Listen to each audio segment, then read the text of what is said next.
নমস্কার, কেমন আছেন সবাই? পূজা হেলদি কিচেনে আরও একটি নতুন রেসিপিতে আপনাদের সবাইকে স্বাগত।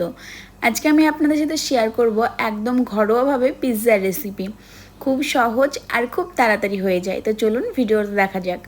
এখানে পিৎজা বানাতে যা যা লাগবে সমস্ত কিছু আমি কিন্তু ডিসক্রিপশন বক্সে লিখে দেবো, আপনারা একবার চেক করে নেবেন। তাছাড়াও পিৎজা বানাতে তেমন খুব একটা বেশি উপকরণ লাগে না। এখানে দেখতে পাচ্ছেন মাত্র কয়েকটা উপকরণ। আর আমি এখানে চিকেনটা ফার্স্টে আমি কষিয়ে রেখেছি, আগে থাকতে আমার চিকেনটা কষানো ছিল। তো এমনি নর্মালভাবে বাড়িতে যেভাবে চিকেন কষাই সেইভাবেই কিন্তু আমি এখানে চিকেনটা কষিয়ে রেখে দিয়েছি, খুবই ছোট ছোট পিস করে। আর এখানে কিন্তু আমি চিকেনের পিসগুলো নিয়েছি সলিড পিস, একদম বোনলেস চিকেন, কোনো হাড় নেই। তো এবার আমি পিৎজা বানানোর জন্য একটা ডো তৈরি করে নেব। তো ফার্স্টে আমি দিয়ে দিলাম 1 চামচ ইস্ট আর 1 চামচ দিয়ে দিলাম লবণ। এবার আমি ঠান্ডা জল দিয়ে আমি মেখে নেব। তবে ময়দাটা মাখতে হবে, খুব নরমও না আবার খুব শক্তও না। তো এই দেখুন ময়দাটা আমার মাখা হয়ে গেছে, খুব সুন্দরভাবে মেখে নিয়েছি। এবার কিছুটা তেল দিয়ে ওপরে ভালোভাবে মেখে নিয়ে এটা রেস্টে রেখে দিতে হবে 3 থেকে 4 ঘন্টা। এই ময়দা মাখাটা যতটা বেশি রেস্টে রাখা যাবে ততটাই কিন্তু পিৎজাটা অনেক ভালো হবে। আবার রাত্রিবেলায় এইভাবে ময়দাটা মেখে সকালবেলায়ও কিন্তু পিৎজা বানাতে পারবেন।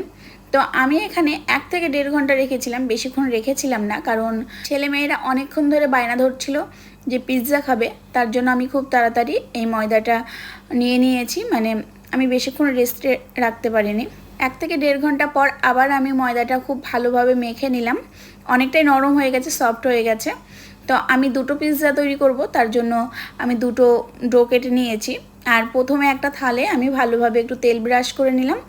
এবার যেই ময়দার একটা ডো আমি এখানে নিয়ে হাত দিয়ে ভালোভাবে গোল করে নিচ্ছি চারি সাইডে এইভাবে। এটা বেলে নিলেও হয়, তবে আমি হাত দিয়েই গোল করে নিলাম। এবার কাটা চামচ দিয়ে চারি সাইডে আমি কিন্তু এইভাবে ছিদ্র করে নিচ্ছি। এতে কিন্তু ভেতরে খুব সুন্দরভাবে পিৎজাটা রান্নাটা হবে, কারণ আমি এখানে মাইক্রো ওভেনে পিৎজাটা তৈরি করব না, আমি কিন্তু কড়াইয়ে পিৎজাটা তৈরি করব। তো ফার্স্টে দিয়ে দিলাম পিৎজা সস, এখানে 2 চামচ দিয়েছিলাম।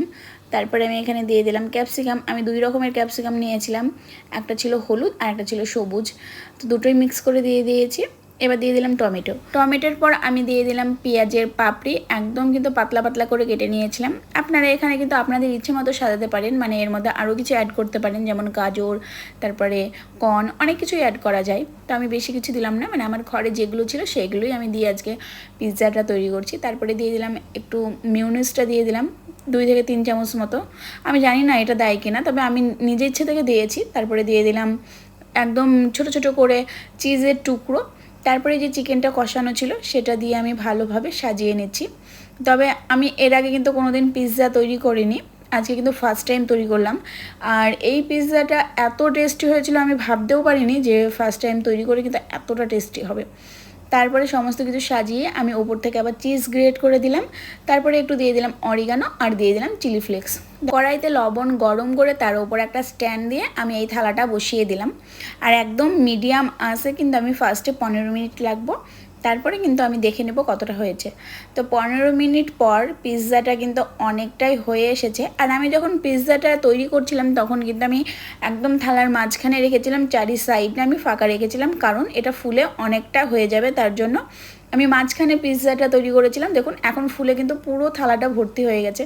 তো আমার পিৎজাটা একদম রেডি হয়ে গেছে। ফার্স্টে আমি 15 মিনিট একদম লো হিটে রেখেছিলাম, তারপরে 5 মিনিট হাই হিটে রেখেছিলাম। তারপরে আমি একটা খুন্তি দিয়ে এখন পিৎজাটা তুলে নিচ্ছি। আমি মানে ধারণাও করতে পারিনি যে ফার্স্ট টাইম পিৎজা বানিয়ে এতটা টেস্টি হবে আর এতটা সুন্দর হবে। তো আমি চিজটা একটু বেশি দিয়েছিলাম, কারণ আমার ছেলেমেয়েরা আর আমার ভাই চিজ খেতে অনেক ভালোবাসে, তার জন্য একটু চিজটা বেশি দিয়েছিলাম। আপনারা নিজেদের ইচ্ছা মতো আপনারা পিৎজাটা সাজাতে পারেন। তারপরে সার্ভ করার সময় একটু টমেটো সস দিয়ে দিলাম, দিয়ে বাচ্চাদেরকে দিয়ে দিলাম।